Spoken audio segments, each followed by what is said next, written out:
Welcome in जयाज kitchen. तर आज आपण जयाज किचनमध्ये आकाडी तळण तळलेलं आहे। तर आता आपण आकाडी तळण म्हणजे काय, तर आषाढा जे तळलं जातात ते तळीव पदार्थ। तर आता आपण कृतीकडे वळूया। तर प्रथम आपण इथं 1 चमचाभर जिरं घेतलेलं आहे, ओवा 1 चमचा, बडीशोप 1 चमचा, हिरव्या मिरच्या 5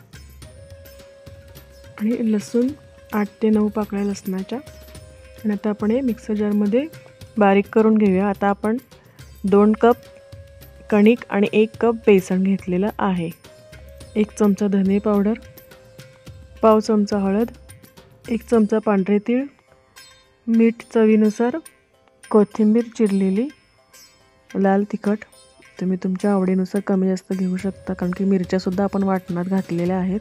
मिक्सर जारमध्ये आपण जे वाटण वाटलं होतं ते वाटण घेऊया।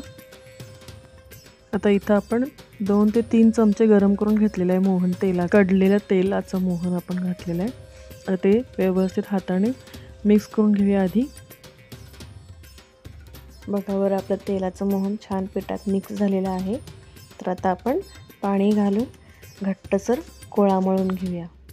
तर आपलं तिखट पोळ्यांचं पीठ घट्टसर छान असं मऊसूद मळून झालेलं आहे। तर आता आपण 15 ते 20 मिनटं झाकून ठेवूया। तोपर्यंत आपण इथं दही तडका करूया। त्यासाठी आपण एका बाउलमध्ये दही घेतलेलं आहे, चमच्याने आपण थोडंसं दही एकसारखं फेटून घेऊया थोडंसं, जेणेकरून त्याच्या गुठळ्या फुटतील। बघा आपल्या दह्याच्या गुठळ्या फुटून छान झालेला आहे एकसारखं दही आपलं। चवीपुरतं मीठ आणि पाव चमचा हळद घालून मिक्स करून घेऊया।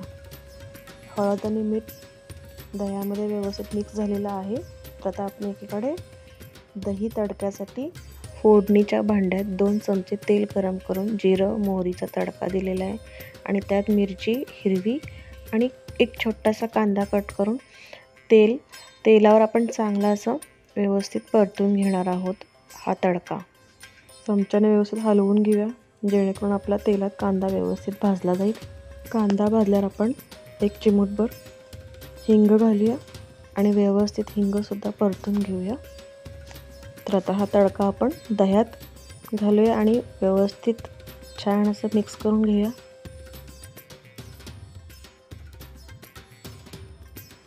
तर आपला दही तडका तयार आहे। चिरलेली बारीक कोथिंबीर आपण त्याच्यावर घालून परत ते व्यवस्थित मिक्स करून घेऊया। आपला दही तडका तयार झालेला आहे। दही तडका तयार होईपर्यंत आपलं पुरीचं पीठ देखील भिजलेलं आहे आणि आता आपण एकीकडे गोळे करून घेऊया। पुरी लाटण्यासाठी गोळे देखील करून आपले तयार झालेले आहेत। तर आता आपण पुरी लाटायला घेऊया।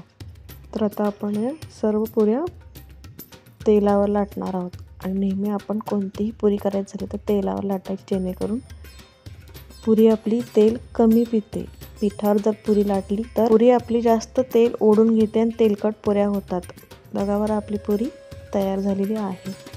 गोळे करेपर्यंत आपण इकडे तेलही तापायला ठेवलं होतं आणि तेल आता आपलं तापले।